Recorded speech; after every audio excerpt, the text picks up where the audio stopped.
guys, I'm Talani. My name's Dave, and this is Wilder. He's 8 months old, and he has a profound sensorineural hearing loss, bilaterally. So we're going to talk a little bit about, I guess, finding out that your son's deaf, and then sort of the journey from after that. Yeah, so like early intervention, therapy, and all of that sort of stuff. Yep. So basically, I had a stock standard pregnancy. Nothing was a problem. Nothing was wrong. And then I was 40 plus 3 when he was born.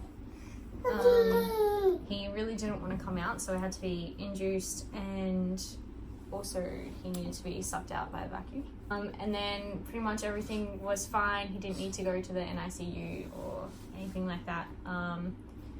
And then basically we were in hospital for 2 nights. Yep. Yeah. And then upon leaving, they obviously do all of their checks and their tests and everything. They do like a newborn hearing screening test. And we had that done. Dave was fixing the car because we had car troubles that morning to try and come pick us up to take us home. And I was by myself with Wilder, and everything was just like stressing me out, so I wasn't really paying attention. And then the lady was like, oh, he's just like hasn't had any responses in both ears on this one, so I'm just going to run it again, and we can do it 3 times, and if he fails then he has to come back and do it again. And I was just like, what? Like, how is what's going on? And then she was like, you know, it can just be like fluid from being inside the belly and blah blah blah. And she said that she fails on average about 3 babies a day before they get discharged. Yeah, and I didn't really think anything of it because you know, he'd been pulled out pretty quickly with the vacuum thing. Yeah. And they made it sound like the nurses really played it down like it was something that happens all the time, which obviously it does. Yeah. But they really made it sound like it wasn't a big deal, so we didn't really think anything of it. And his at the time, his nose was squashed across his face because of the way he'd been sitting inside there. Yeah, so we're like more worried about that than his hearing. And you know, I like obviously had like started crying and stuff, and I think she was just trying to like calm me down because I'm literally 2 days into a brand new baby, our first baby, and Dave was having troubles being there, so I'm there by myself, and I was like just completely overwhelmed. And I'm just there going, it's fine, it'll just be this. So you know, we're both probably, I don't know, at that stage it wasn't really a set in stone thing, like even close to being set in stone. So you know, if you're at that stage and you've just failed a newborn hearing test, like don't write it off just yet. It could very well be that. And like we had done so much research being like, do they fail their second test? Because obviously like 2 weeks later you have to go back and redo the test at the hospital. And that's a long 2 weeks. Yeah, it really is. So you're doing research, you're like looking at everything, trying to see if he's responding to your voice, which obviously newborns don't really respond at all. The only thing that I think most babies will respond to is they'll have like a startle reflex. And that's like if you slam the door or bang pots or something, which you shouldn't really do anyway, but inevitably around the house, if a screen door slams or something like that, the baby will jump. Yeah. And Wilder didn't really do any of that. So when we went back to the hospital for the second time, it was the same test again, wasn't it? Yeah, it's the AVR test. Yeah. Like the little headphones over, and then they play like sound through that, and then it measures his response because he has like the electrodes in 3 places on his head, I'm pretty sure. And he didn't get any response. Well, he got one tiny little, it's basically a bar and like a loading bar, and once it gets to a certain point that shows that his ear is, well, his brain is receiving the signal of noise. So there's like, it shows you there's like how much sound it's played, and then both ears have their own like little bar thing, and to pass the test, it has to reach a threshold. It has to reach the threshold. So it's like by the time the sound has been halfway through, the ears have to be at least halfway through for him to pass, and he was like nothing. Yeah. So that's when we were like, okay, something's up. And then, you know, she was still trying to be like, you know, these are things that can happen, you know, he can still have fluid in the middle ear, like it could be something a little bit more serious, and that's I think when we started to think about like you know, he might be deaf. Which it's very out of this world for us because neither of our families have any history of hearing loss. You know, there was no reason as to why he would be deaf. So then from there we got a referral to audiology, and we went to, we live in Brisbane, so we went to the Lady Cilento Hospital, and they were really good. We had a really good doctor, audiologist, and basically we went in for a test that took about like 5 hours. 5 hours, Yeah. okay. Well, and that's time all flies. when he's asleep, so they do it really young. He was about a month old when we had that done. wow, ages ago. Like 3 weeks old, maybe a month old.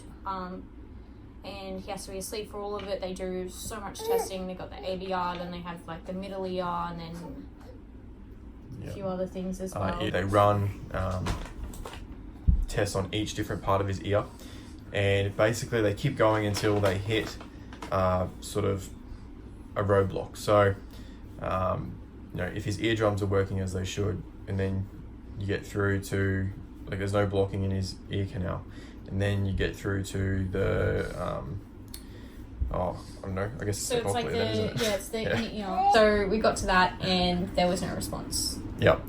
And so basically it was like everything's sweet, bang, bang, bang, bang, bang, and then nothing. Yeah. Like And literally nothing. Not yeah. even the slightest bit of response, and we're like, Cool. what? Yeah. So from there we were sort of told that the cochlea can be basically one of the main things that go wrong with children who are born with a hearing loss. At the end of that appointment, it was confirmed from the audiologist that Wilder did have a hearing loss of some description. What it was exactly, we don't know. We didn't know the reasoning behind Yeah, it. the reason, yeah. So from there, what was next? So a week later we had to go back and do the same test again as like a confirmation. Yep. And then basically that obviously came back, the results were the same. Yep, so that was a real nail in the coffin. Yeah. And then that's kind of when it really hit us both a lot. And obviously, like... Was it the day we went to Montezuma's? Yeah. Yeah, okay. So up until this point, there was still a fleeting chance that the test was wrong, or Wilder could have had fluid in his middle ear, but I guess they kind of eliminated that in the first test anyway. Yeah. But maybe, I guess we were just living with a bit of doubt that how could this happen to our kid? And from us, like, we both, like, barely drink, we don't smoke, we don't do drugs, and, the pregnancy was otherwise healthy. Yeah. So it was, like, kind of pretty surreal to be going through this situation in the first place, in this whole journey. Yeah. So then, once we went back for those tests, they didn't take as long to do that time, I don't think. Yeah, it took like 3.5, 4 hours, I think. Yep. Still at the hospital. At this stage, we'd done a little bit of research, so we'd started learning if a cochlea isn't right, what can you do to get hearing? And I guess we're really lucky Wilder was born in 2018. In the world we live in today, where there's a bunch of technology that can help people with hearing loss. And it's not like those, like, 20 years ago, the implants, like the cochlear implants, were like a box like this big, and you had to wear a backpack, and it was like cords everywhere. Whereas now it's just, little... looks like a hearing aid, basically. Yeah. So at that stage, like Cilento said, it really hit us. I remember being on the phone to my dad, and I was in tears, and like it was the first time I sort of cried over it, and it was like letting all of it out, and just being really upset for my boy, and sort of feeling like, what's happened? How has this happened? I think I was going through the, like, what did I do wrong? Like, did I not eat properly? Did I not take, like, enough vitamins? Was there something I could have done through pregnancy that could have stopped this? Yeah. And, everything was just... Yeah, every single thought you can bloody imagine. Yeah. Is this kid going to be bullied growing up? Is he going to be not as smart as other children? Yeah. Is he going to be able to walk because he's going to have no balance? Like, there's... Yeah, is he even going to be able to go to, like, mainstream schooling? Like, do we have to learn sign language? Yeah, how do we communicate? There's so many different things that we didn't think about, and we started to think about, and as you go further along the journey, you have to answer so many more questions about how you want them to grow up, and what sort of world they're going to live in. Basically, Wilder can't hear. He had the equivalent of a jumbo jet engine, I think, in his ear, and he couldn't hear it. Yeah, so it's loud. There might be some hearing there, but you can't get the machines that high to test their ears. And then when it is that high, it's like, we don't know whether it's he's actually hearing it that loud, or if he's like literally only hearing it A whisper. or like, you know, something could be tiny. distorted. So, you know, for all intents and purposes, he's deaf, and he can't like, if he doesn't have any like hearing aids or anything like that, he can't he'd never be able to communicate at the level of volume that we speak at. Even with hearing aids? Yeah. Wilder, like, through the testing we've done now, after I'm jumping forward a little bit with hearing aids, he still can't get the full speech spectrum. Yeah, so like he's right, he's profound, so, you know, as good as done. Yeah, so basically rewind. Yeah. A month, when he was a month old, so a week after we got the confirmed result that he was profoundly deaf, we went back to the hospital, met with Australian Hearing, and they fitted him for some hearing aids. Usually, like, little babies will get like the tiny little hearing aids, but because of how he needed some power. Yes, how severe his hearing loss was, he had to get the big adult-sized kind of ones. So they wanted to, basically the idea behind, even if he has a profound loss, the idea is you have a nerve that comes after the cochlea, and that nerve carries a signal to your brain, and that's what allows you to hear. And if you don't use that nerve, it's kind of the old saying, if you don't use it, you lose it. A baby's brain will take space and use it for something else. So it might be vision or you know, touch or It'll something try like that. to enhance a different sense because it's not getting the hearing through. Yeah, it repurposes the nerve. Yeah. So the idea behind getting hearing aids, even though they may not really do anything, is to try and get something through to keep that nerve stimulated from a hearing point of view. Yeah. So he got fitted for hearing aids, Yeah. and he's worn them most of the time, I would say, since then. When he was younger, it was a lot easier because he obviously didn't really realise that something was on his head. But now that he's older, he just Pulls them off. constantly grabbing them, pulling them off, and it's a massive battle. So yeah. Where did we go after we got the hearing aids? It was a little bit of a break between there, wasn't it? yeah, so we had probably a few months break where we were just like going into Hear and Say, getting not Hear and Say, Australian Hearing, and getting new moulds fitted new because he was moulds growing and so stuff, fast, so his ears would grow. like so it took probably 2 weeks to get the moulds, and then as soon as we got those moulds, he needed new ones because they were too small, and then we waited another 2 weeks to get them, and they were kind of like okay fit, but they probably needed to be remolded again, and then it's just like You're constantly chasing your tail with it. until probably his last molds. Yep, and they've lasted for a while. Yep. So basically your hearing aid is like a processor, which you see is the hook that goes over. It's like the and microphone. It's like your microphone, so it picks up all the noise. And then that connects to a tube, which connects to a mold, which is like a piece of rubber that they take an impression of the child's ear or the person's ear. And that sits inside the actual ear itself, and that tube feeds the noise It into the ear. basically amplifies the noise. Yes. It's an amplifier. Yep, it's an amplifier. It takes the noise from outside, makes it louder so that the person with the hearing loss can hear it. Yep. So basically around this time, we started hearing about the different support services and potentially the different pieces of technology that can help someone like Wilder. And that became a time of research and probably preparation for the next few months. Support systems, so like The family services. family support.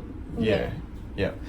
So basically, my words are going to be jumbled. It was Basically, a long I thing. think it's more like how are you dealing with this? Yeah. Are you okay? Do you need extra information? Do you need this? Do you need that? Like, do you want me to come out and talk to you about the processes and blah, blah, blah? But we were kind of just like so, I don't know, like I pretty much thought I knew everything because I had done so much research. Like every second I could, I was on my phone just Googling. We're pretty independent. Like we work really well as a team, and we're pretty independent of anybody else, and we can, I don't know, everything we've sort of encountered in life so far, we can sort of just tackle it head on with each other. Yeah. So it's kind of the way we always function, probably how we will for the most part.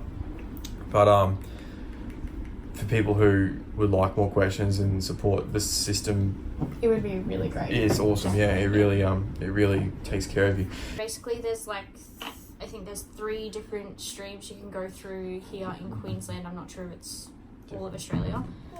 So you have the private with medical only. So that's basically where you go to a private institution for all of your therapy, your psychology, all of your audiology appointments and everything. And then you just have like the surgery and anything based around surgery at the hospital through the public system. Then you have completely public, so you do all of the stuff you would in a private sector, but you do it at the hospital. So you have to go to the hospital weekly and all of that. Things like audiology. Yeah, literally everything that you can do in private, you do there.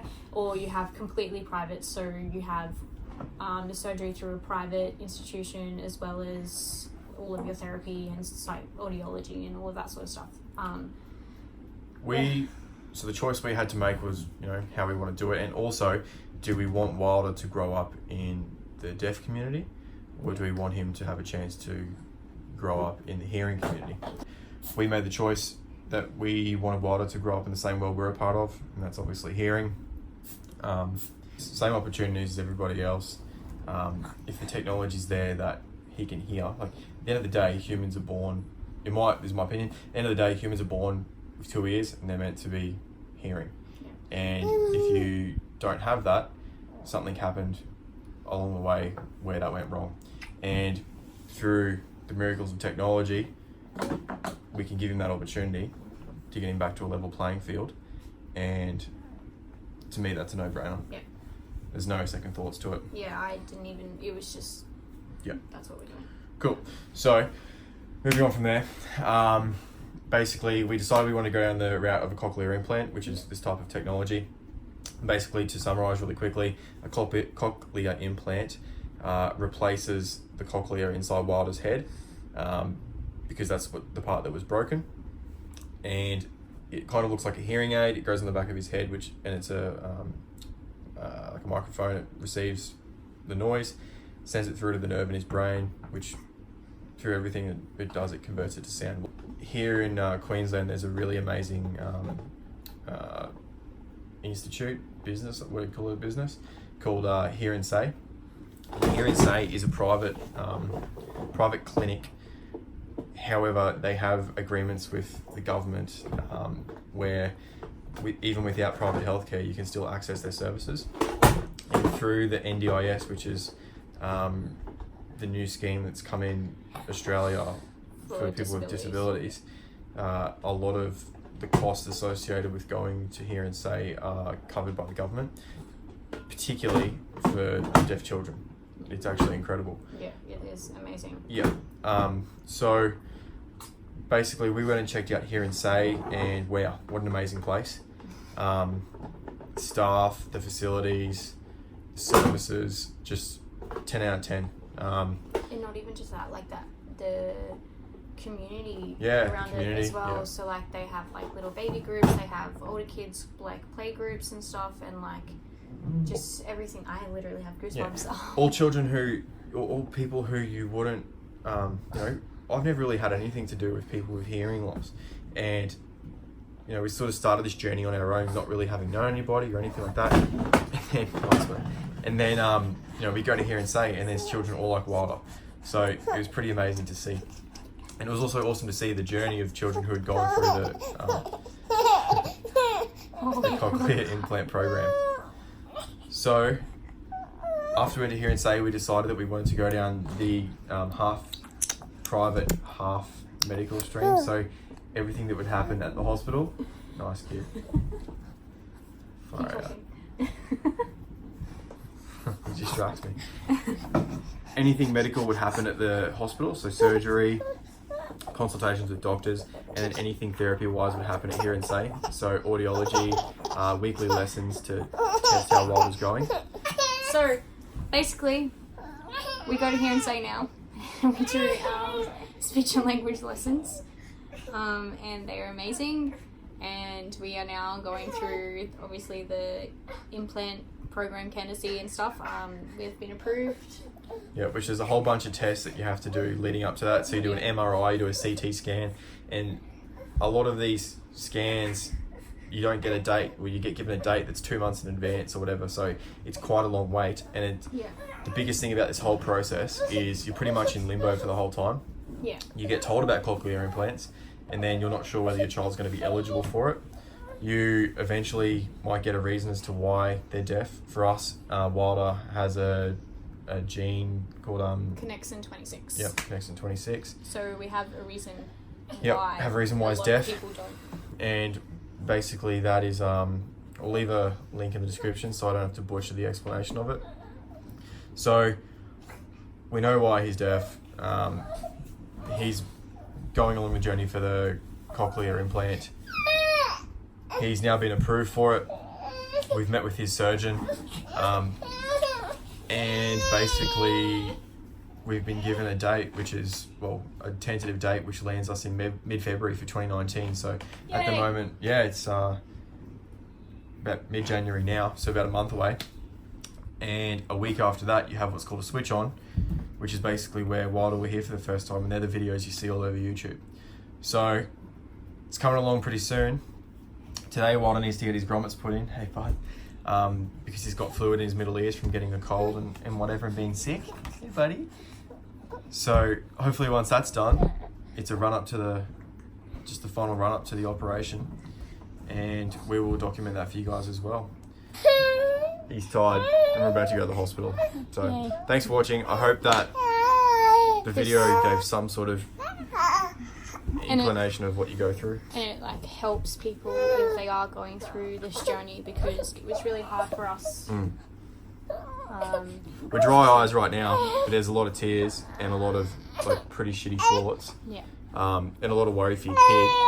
But no matter what you do, I think at the end of the day, like, your kid's gonna be alright. You know? So, if you have any questions, leave us a comment, send us a message. Wilder has an Instagram page which we run. You spell his name Wilder. We'll leave a link for it. You can get us on there or here on YouTube. But yeah, good luck. Have fun. Enjoy it. Enjoy your kid. Don't forget, they're only a baby once. He's already 8 months old, and look at him. He's walking. He's a big boy. Not by himself. Full of, oh yeah. He's not even crawling. He's not even crawling. He's going to skip that. Say bye. Say bye.